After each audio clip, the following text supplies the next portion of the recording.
This video shows how to install Yanhua R7F701402-B thumb screw fastened interface board. 1. Find the interface board installation area on the instrument according to the visual positioning mark on the interface board. 2. Find the correct positioning holes of D1 on the instrument. 3. Align the interface board with the screw fastener holes and D1 positioning points. 4. Press the interface board down with your left hand, tighten the locking screw with your right hand, the installation done.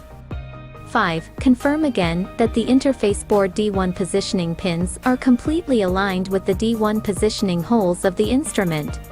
Yanhua MQB interface board has the advantages of compact size, precise pin positioning, easy installation, pin connection is firm and stable, not easy to loosen, and safer data reading and writing.